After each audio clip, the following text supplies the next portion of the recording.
Si vous nous rejoignez, merci de votre fidélité. Bienvenue, mesdames et messieurs, voici les titres de votre journal. Un programme cadre de renforcement des capacités existe désormais au ministère de l'économie et des finances. Son objectif est de valoriser le capital humain conformément aux ambitions du programme Simandou 2040. C'est une action très ambitieuse dont on va parler dans un instant. Le recensement biométrique des populations est lancé dans la région de Zérékoré. C'est le ministre Félix Lama qui a donné le coup d'envoi des opérations. Il appelle à une grande adhésion des populations pour la réussite de la campagne. Et puis c'est parti à Kindia pour les Jeux universitaires 2025. Les activités sont lancées ici aussi par le ministre de l'Enseignement supérieur.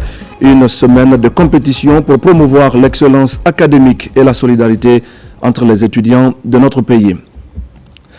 Le gouvernement guinéen, à travers le ministère de l'économie et des finances, vient donc d'élaborer un programme cadre de renforcement des capacités du département. Il s'agit, je le disais au sommaire, de valoriser le capital humain conformément aux ambitions du programme Simandou 2040. L'objectif est d'éviter à la Guinée la situation de pays riches en ressources minières, mais très dépendants des institutions financières internationales. Amadou Touré. Dans le cadre du renforcement du capital humain conformément à la vision Simandou 2040, le ministère de l'économie et des finances lance le programme cadre de renforcement de capacités institutionnelles du département.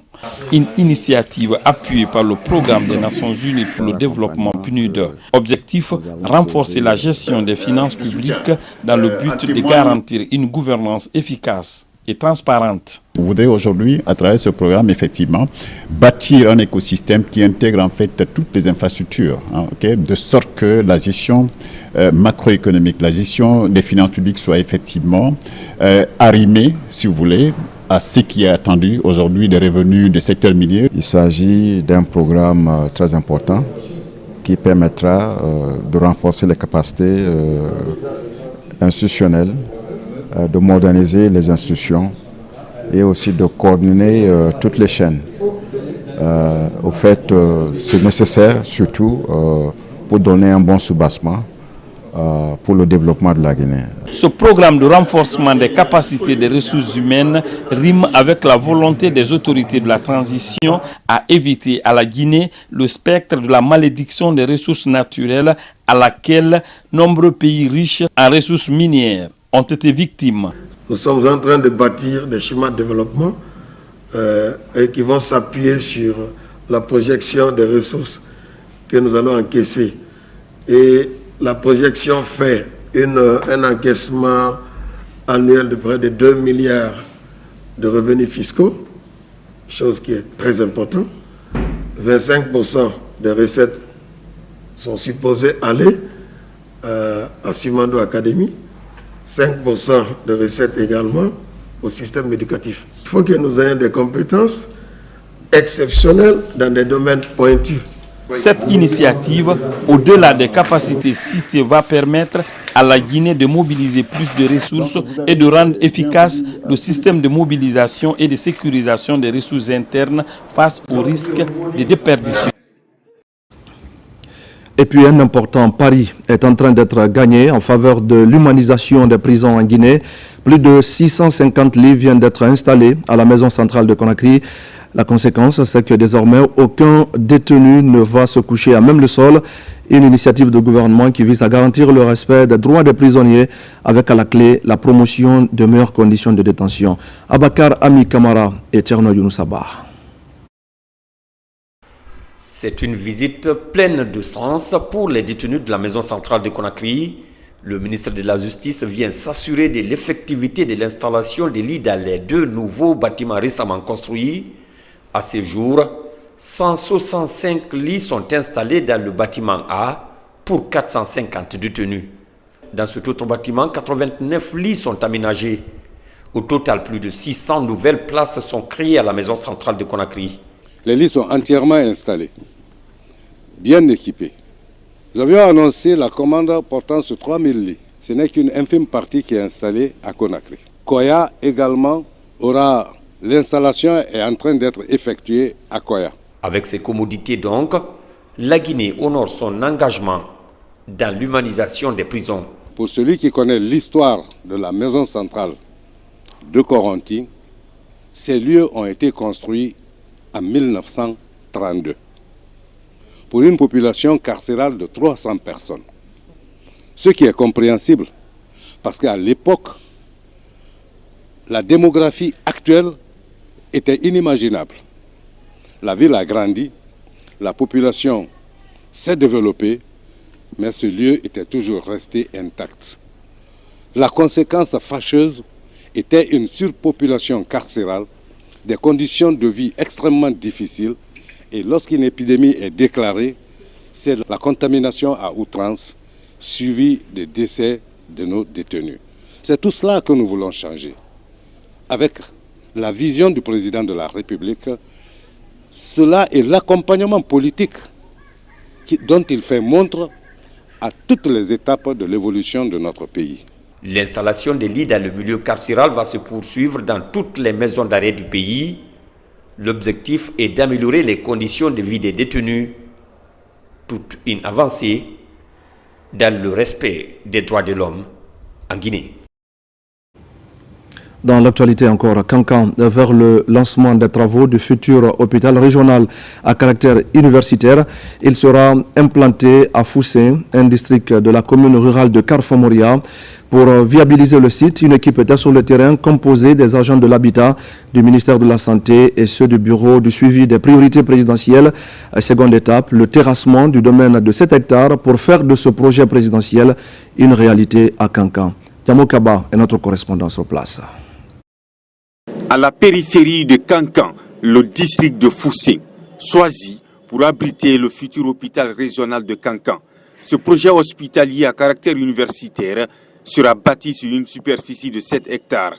La construction de l'établissement sanitaire régional de Baté représente une opportunité unique de bâtir un lieu de soins, d'enseignement et de recherche à la hauteur des ambitions de la médecine de demain. Le site de Kankan, c'est un site qui est impeccable, donc du coup je pense que après cette mission, on va essayer de voir l'étape suivante qui sera ce qu'on appelle ici le terrassement du site pour qu'enfin nous puissions démarrer les travaux dans un bref délai. L'entreprise aujourd'hui qui est chargée d'exécuter ces travaux-là au bénéfice du ministère de la Santé, c'est que l'entreprise est fin prête.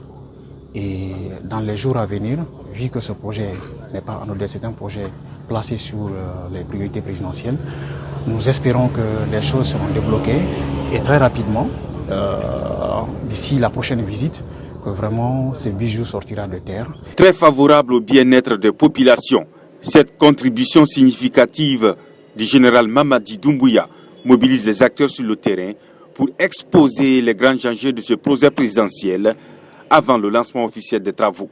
Le président de la République a offert 4 hôpitaux régionaux à la Guinée et il a demandé de les paramétrer de la même façon pour les 4 régions.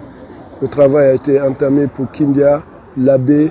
Aujourd'hui, on est à Kankan et après on continuera pour Zérekori. L'hôpital régional, là, on avait parlé depuis combien de temps? Ça a été présenté combien de fois? Mais grâce au CNRD, grâce aux initiatives du général Mamadi Doumbouya, c'est devenu une réalité. Rester en bonne santé tout au long de sa vie définit les axes prioritaires du président de la République. En attendant, le service continue au sein de cet établissement qui accueille toute la savane guinéenne. Un établissement en plein cœur de Kankan qui sera bientôt décongestionné pour offrir une proximité unique entre les professionnels de santé, les chercheurs, l'enseignement et les entrepreneurs en santé. Je le disais également au sommaire de ce journal, c'est parti pour le recensement biométrique du programme national de recensement administratif à vocation d'état civil à Zérekori.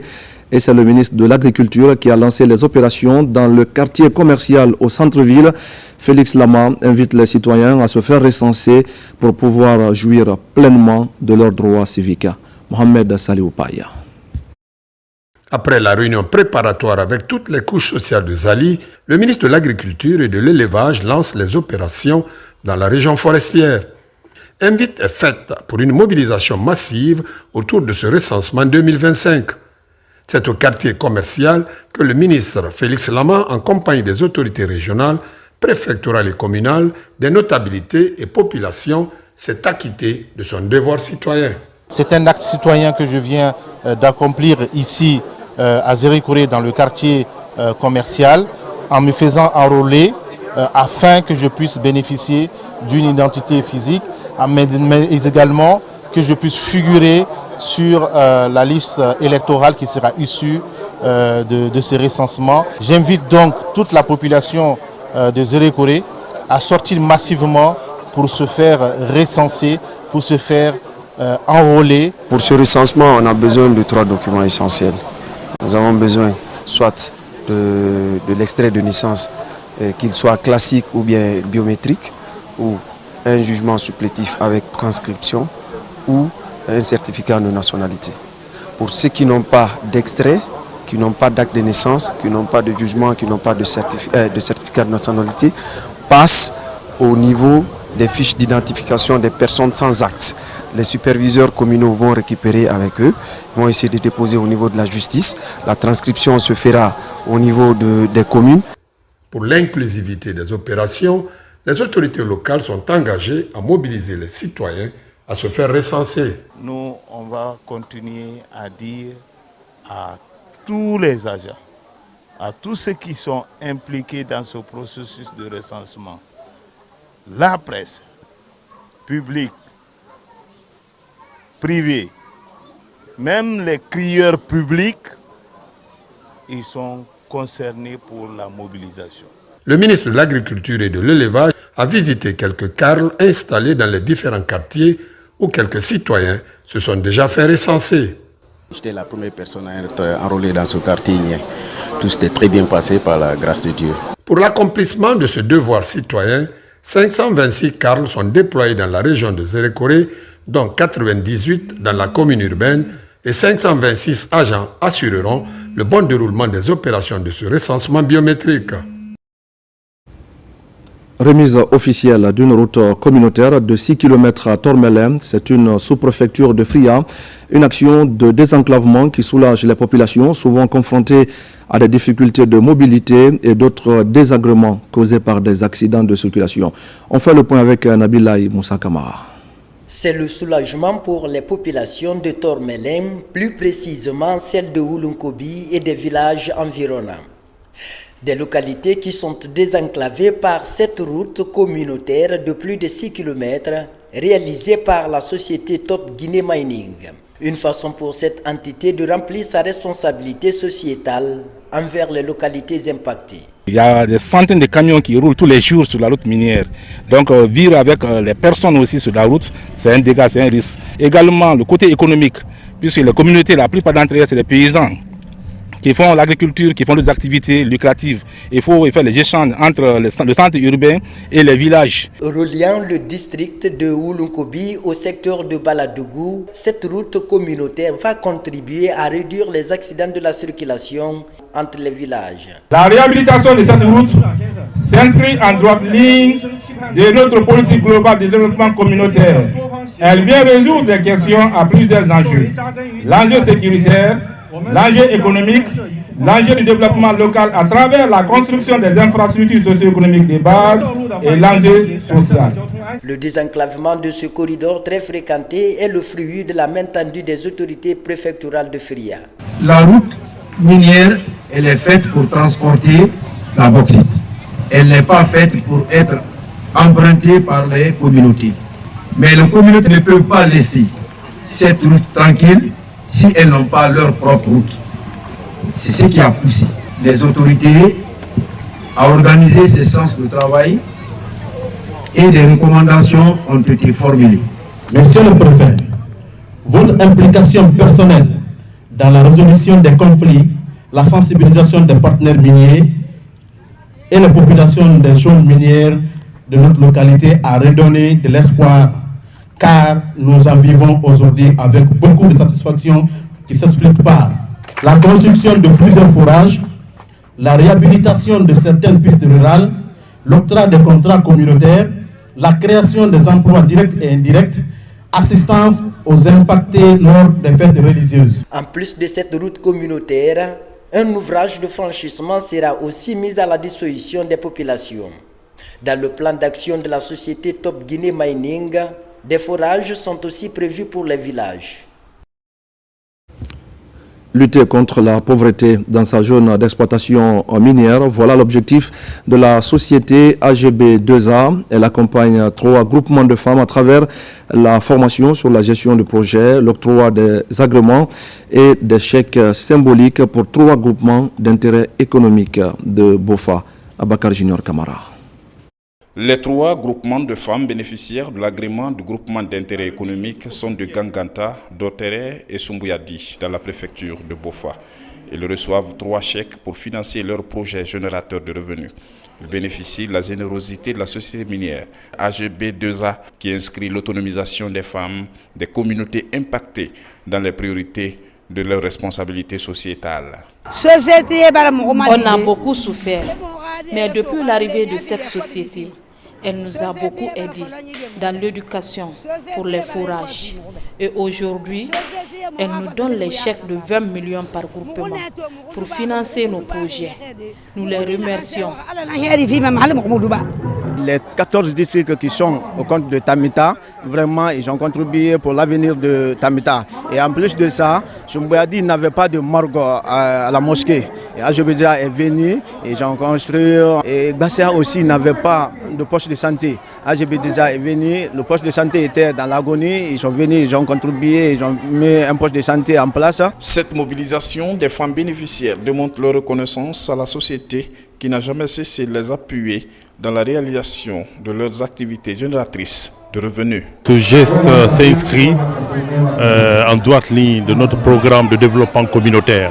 Il faut savoir que ce programme aussi est le souci de notre gouvernement actuel et de la présidence, notamment le président Mamadi Doumbouya. La société minière AGB2A GIC met une stratégie d'accompagnement des populations impactées par la formation, l'information et l'identification des projets avec l'accompagnement financier pour lutter efficacement contre la pauvreté dans sa zone d'exploitation minière.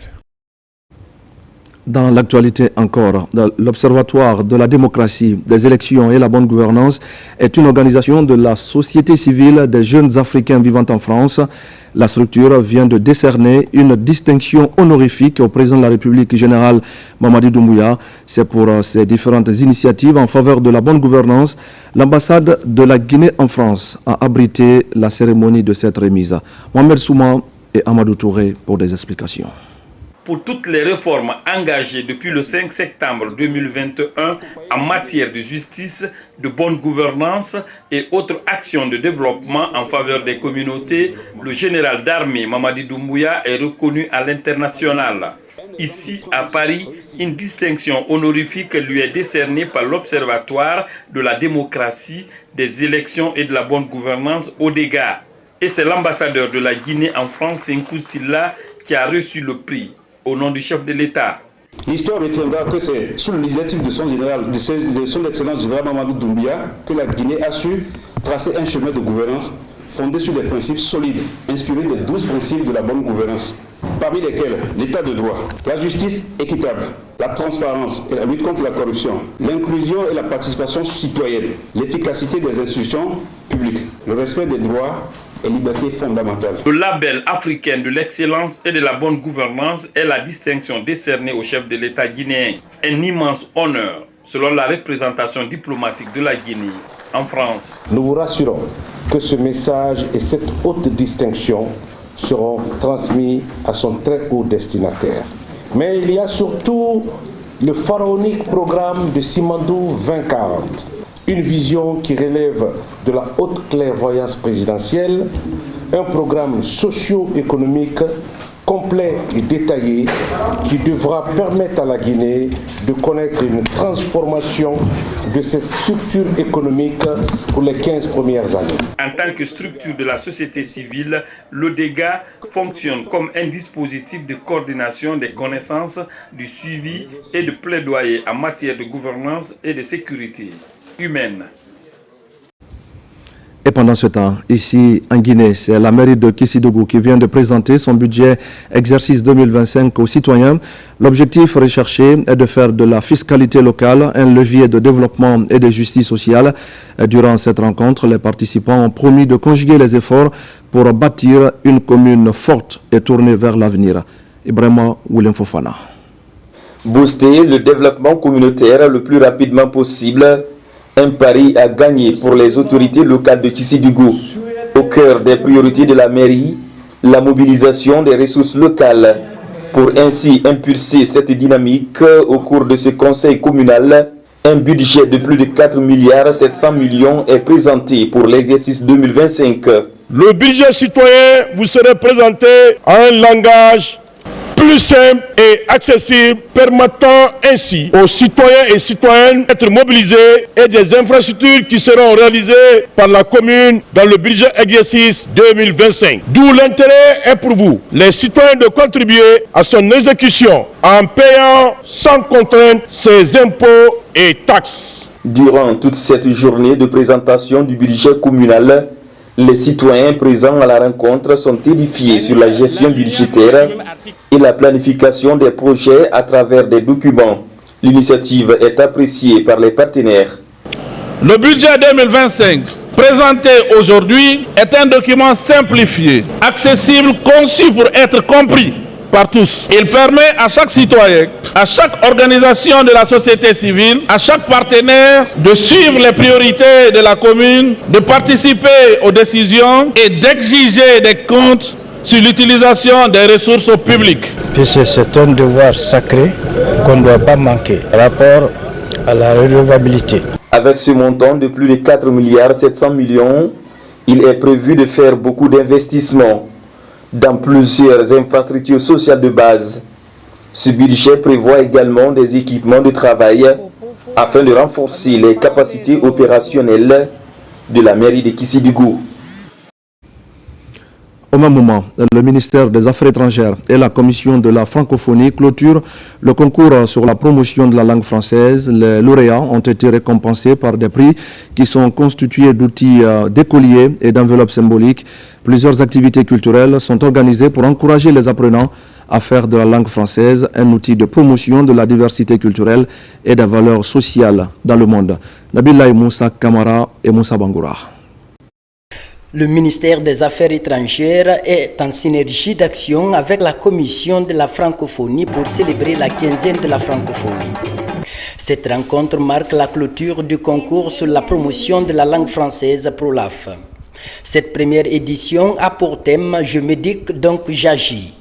Au cours de cette compétition, les stratégies de promotion de la langue française sont mises en place pour créer de l'émulation entre les jeunes élèves. La compétition a une importance capitale car ils permettent aux élèves de renforcer leur confiance en eux.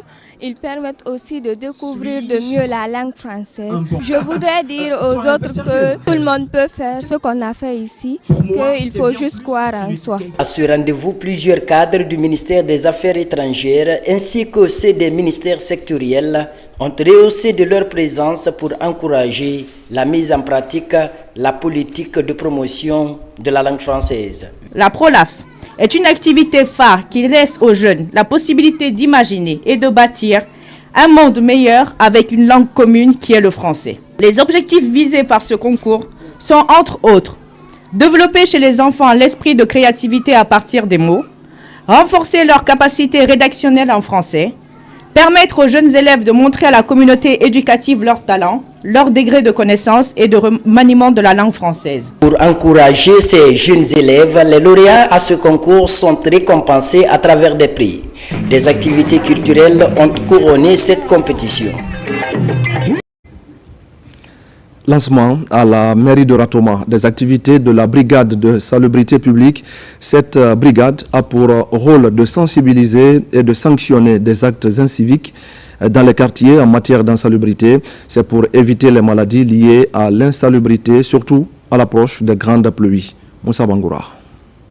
La lutte contre l'insalubrité dans les quartiers et emprise de la route est enclenchée par les autorités communales de Ratoma.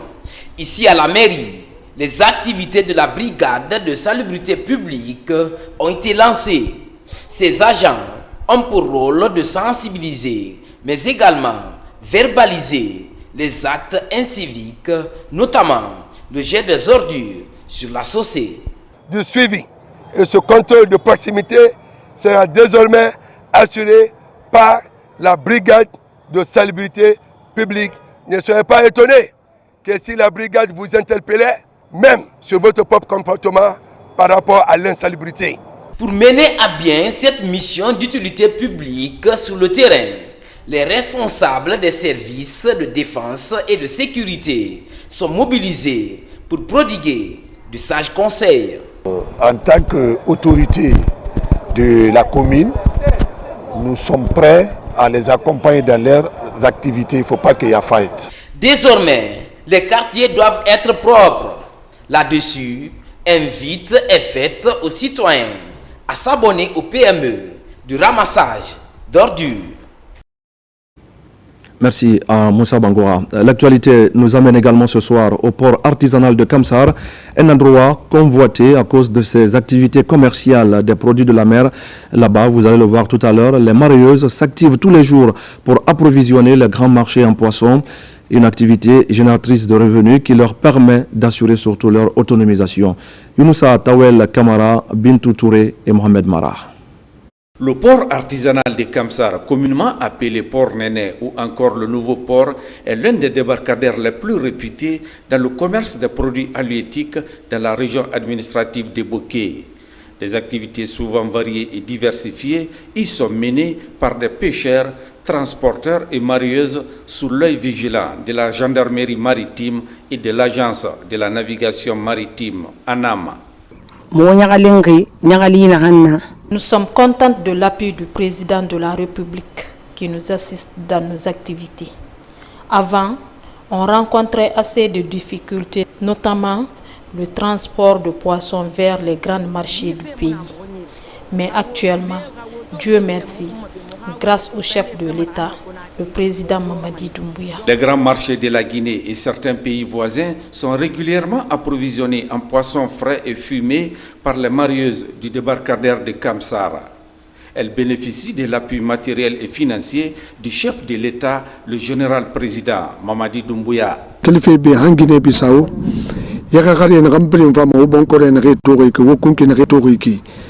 Ce port a une grande importance pour le pays. Les colis de poissons fumés que vous voyez vont partout en Guinée. C'est grâce à la volonté des mareyeuses de ce port qui sont à pied d'œuvre tous les jours pour soulager les consommateurs.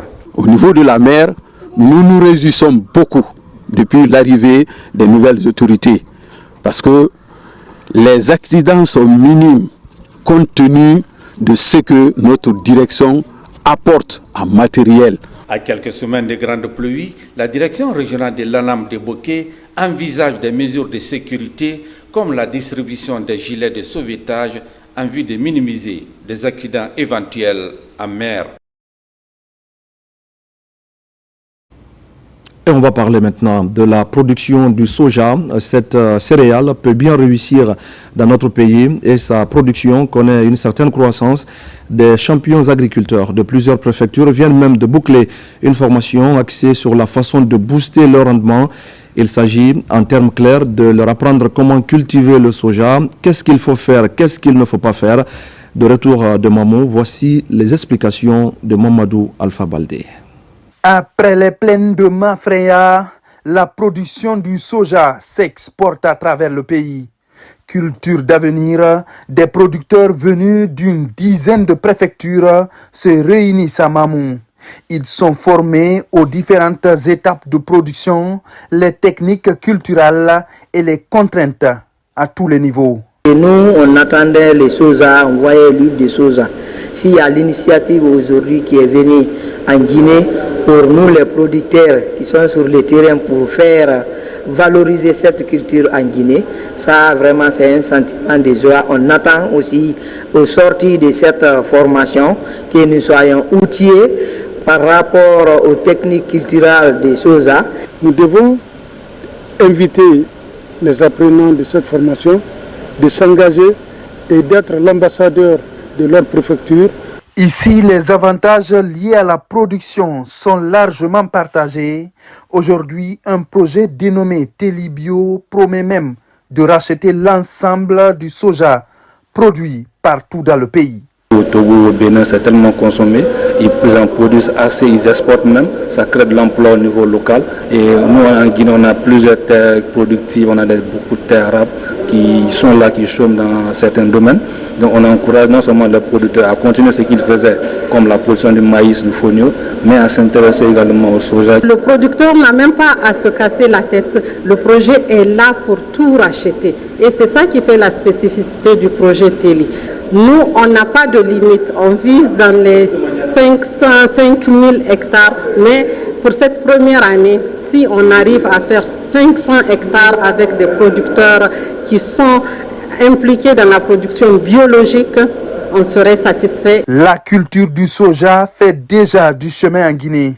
Cette céréale très convoitée dans les marchés internationaux ne prend que 3 mois de la semence à la récolte, ce qui peut constituer un débouché durable pour les agriculteurs guinéens. Le défi de l'égalité de genre dans toutes ses dimensions abordé dans un livre, l'ouvrage intitulé « L'égalité de genre, la société guinéenne de demain » est une initiative du ministère en charge de la promotion des femmes avec pour idée principale de promouvoir le genre dans notre pays. Mohamed de Camara. La question de la promotion de l'égalité des genres est un défi à relever pour le gouvernement guinéen. Des stratégies sont planifiées par le ministère en charge de la promotion des femmes et son partenaire PNUD. L'apparition du livre intitulé « L'égalité des genres, la société guinéenne de demain » concrétise la volonté de promouvoir le genre à travers tout le pays.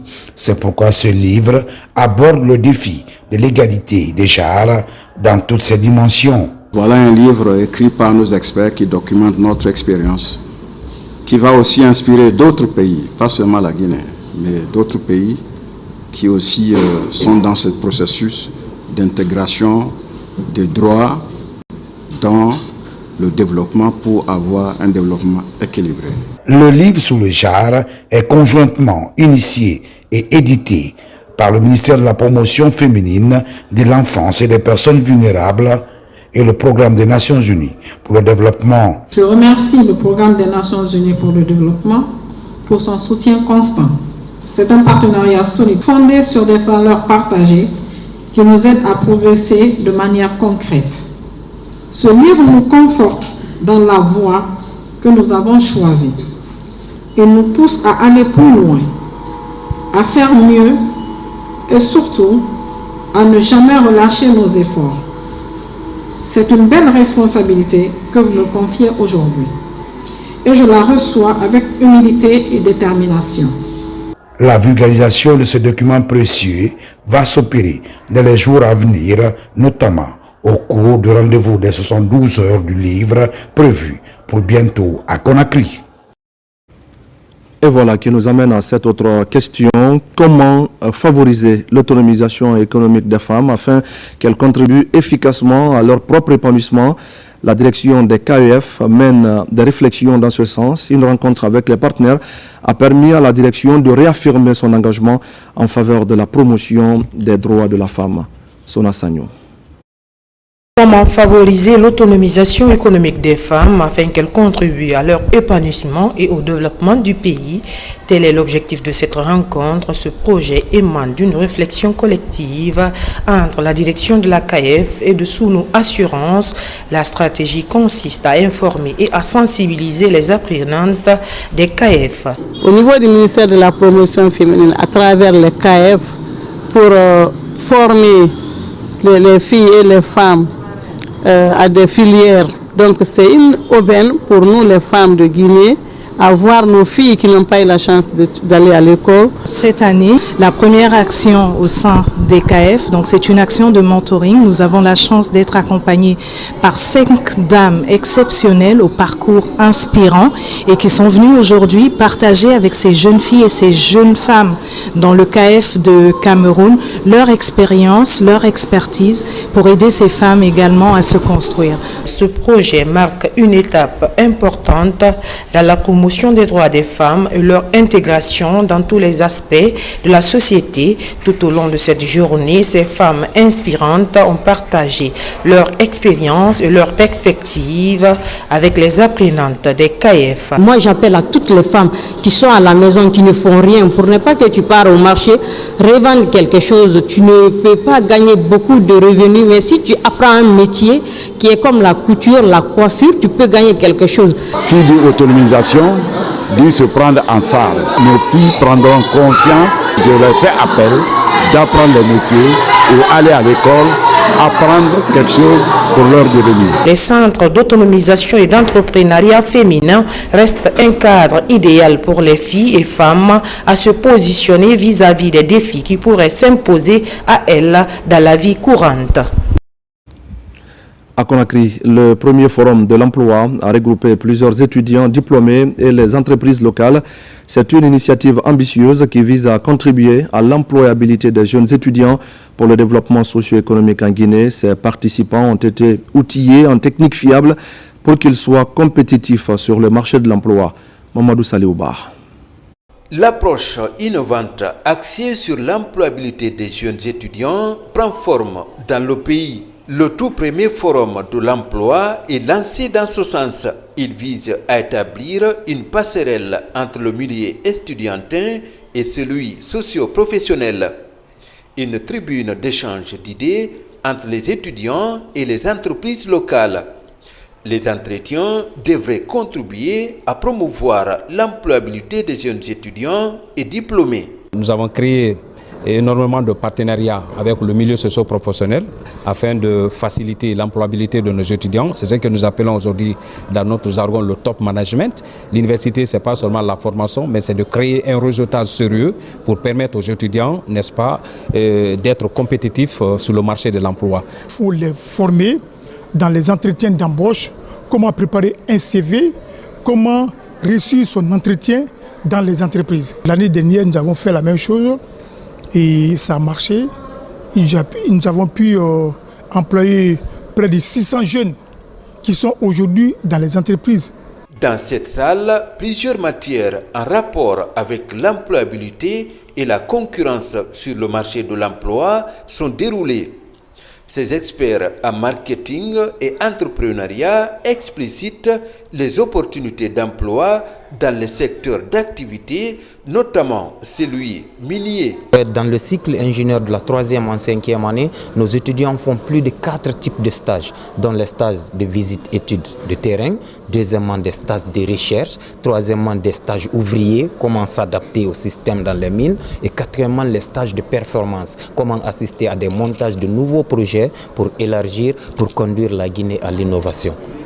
Nous, FINAFRICA, nous avons jugé nécessaire de prendre part à ce forum-là pour détecter les talents, mais aussi pour faire connaître aux jeunes qu'il y a de l'opportunité chez FINAFRICA. Durant 3 jours, ces acteurs vont passer à revue toutes les stratégies sur l'insertion socio-professionnelle des étudiants sortants. C'est officiel, la communauté chrétienne de Guinée et d'ailleurs célèbre ce dimanche la fête de Pâques, une commémoration qui marque la fin de 40 jours de privation et de ferventes prières. À ce propos, voici la déclaration du ministre secrétaire général chargé des affaires religieuses. Il est au micro de Sorba Bangora et Marwan Kamara. Chers chrétiennes et chrétiens de Guinée, chers compatriotes, la marche vers Pâques prend fin ce dimanche 20 avril 2025, après 40 jours de jeûne, de pénitence, de l'aumône, de sacrifices et de prières.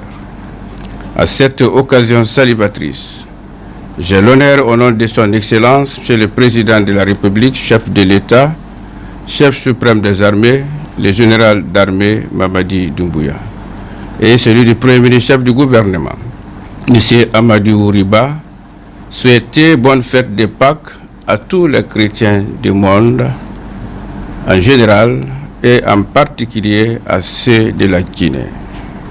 Chers fidèles chrétiens de Guinée, le voyant peuple de Guinée et le gouvernement en particulier vous remercie pour toutes vos prières ferventes en faveur du gouvernement, de la paix de l'unité nationale et de cohabitation pacifique pour une Guinée émergente et prospère. Bonne fête de Pâques à toutes et à tous. Que Dieu bénisse la Guinée et les Guinéennes. Je vous remercie. C'était le troisième titre de ce journal. La 9e édition des Jeux universitaires est officiellement lancée ce samedi à Kindia. C'est le ministre en compagnie de plusieurs personnalités qui a procédé au lancement de la compétition. Le match d'ouverture s'est joué entre l'université de Kindia et celle d'Amadou Dieng de Conakry. La Fédération régionale africaine des sports universitaires était également représentée à cette rencontre. Mounir Bari, Amarako Bassouma. Dans la ville de Zagreb, la 9e édition des sports universitaires est lancée. Tout a commencé par un carnaval géant qui est parti du centre-ville jusqu'à l'université de Foulaya. En compagnie de membres de son cabinet, des recteurs, des directeurs généraux et certains anciens footballeurs guinéens, le ministre de l'Enseignement supérieur donne le coup d'envoi de la compétition. Elle est placée sous le thème Jeunesse universitaire guinéenne, moteur de l'élan vers 2040. Vous savez que nous sommes dans la période de recensement, donc il est important pour nous de sensibiliser les étudiants à aller se faire recenser pour qu'ils puissent non seulement renseigner la base de données du gouvernement dans un esprit de planification, mais également et surtout ce qui est important, exprimer leur citoyenneté entièrement. C'est une belle année parce que vous avez plusieurs institutions qui se retrouvent ici. Et il y a plusieurs disciplines, il y a d'ailleurs plus de disciplines que d'habitude. Fair play, c'est les consignes que nous donnons aux étudiants athlètes aujourd'hui. Nous sommes très satisfaits de la mobilisation qui a été faite de part et d'autre. Nous avons plusieurs institutions d'enseignement supérieur public et privé qui prennent part à cette compétition aujourd'hui. À l'ouverture de cette compétition qui a connu la présence de la Fédération africaine des sports universitaires, l'université haute est opposée à celle de Amadou Dieng. C'est une fierté pour moi de recevoir l'ensemble des universités de la Guinée, qu'elles soient publiques ou privées, dans la région administrative de Kindia. Les activités sportives, comme les activités scientifiques, font partie des missions que vous avez bien voulu confier aux institutions d'enseignement supérieur, Excellence Monsieur le ministre, en Guinée, dans le but de corroborer un principe majeur, un esprit sain dans un corps sain. Cette 9e édition des sports universitaires devrait être une tribune pour la promotion des talents sportifs au sein des universités du pays. Au menu de ces rendez-vous sportifs et culturels, plusieurs disciplines sont mises en pratique par ces étudiants venus des universités du pays. Merci à Mounir Bari. J'ajoute que les équipes féminines et masculines de l'université de Kindia ont remporté les matchs d'ouverture 2-0 pour l'équipe masculine et 5-0 pour l'équipe féminine de l'université de Foulaya. La compétition se poursuit donc dans une atmosphère de détente et de convivialité. Mesdames et messieurs, c'est la fin de ce journal. Merci à tous de l'avoir suivi et je vous retrouve demain pour d'autres actualités de la Guinée, notre paradis, terre de richesse et d'innovation. Et je vous souhaite à tous de passer une belle soirée en compagnie de nos programmes.